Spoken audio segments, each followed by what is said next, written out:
Howdy, it's Jim Arado, and we're taking a little drive through Mitchell, Indiana, and this is late March 2021. We drove over here one afternoon and spent the night at the local state park. We spent the night at the Spring Hill Inn here in Mitchell, but we drove around the town quite a bit too, and it's just got a nice little downtown area. It's cute. Little antique shops that I did not have time to go into because we wanted to spend all of our time at the state park. But this is definitely a little town I just want to come back to for the heck of it in the very near future. Just a neat little town. Yeah, look at that. Just a nice little downtown area. It's historic and all that, and it looks like it has some cool antique shops. I stopped at an interesting Subway down here too, and it was nice and clean as Subway restaurants often are. Yeah, we enjoyed our time here, and I thought I would read just a little bit from Wikipedia about Mitchell. Population was around 4,300 as of 2010. Mitchell was built as a railroad town in the mid-19th century, and there is some very interesting history kind of centered around here and relating to the town. And it mentions that at the intersection of the two rail lines in town, a new town was planned.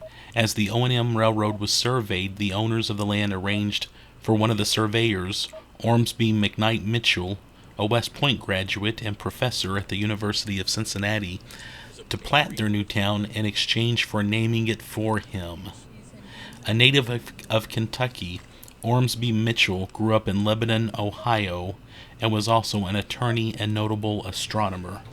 He later became Major General in the Union Army during the American Civil War and is best known for ordering the raid that became famous as the Great Locomotive Chase. He was known as Old Stars. That's interesting stuff. And I've been down to the Kennesaw and Marietta, Georgia area where a lot of that Great Chase stuff happened. And I've also been to Lebanon, Ohio. That's just some interesting side notes there. And it goes on a little bit. In 1851, the Mitchell area was the birthplace of outlaw and train robber Sam Bass. That's kind of a big deal. And it goes on about him a little bit. It also mentions that Mitchell was the birthplace of astronaut Virgil Gus Grissom, who is super duper legendary. I talk about it in another video, but the Spring Mill State Park has a little museum dedicated to Gus Grissom, which I think is really cool. And yeah, I'll put up some other videos if I haven't already about Spring Mill State Park, the Gus Grissom Museum, and there's a little pioneer village over at the state park, and I'll put up a separate video on that. But yeah, so we're just driving around the town of Mitchell, which is pretty cool in its own right. I did not get to explore it as thoroughly as I would have liked to have. I want to go back to that downtown area and hit some of those antique malls. They look great. Yeah, the town obviously has some exceptional Civil War, linked to the Civil War, and to an Old West outlaw and an astronaut. And that's more than a lot of towns can say. Other notable people: Chase Briscoe, NASCAR driver, and Terry Cole, NFL running back. And it also mentions on Wikipedia, see also Mitchell High School in Indiana and haunted locations in Indiana.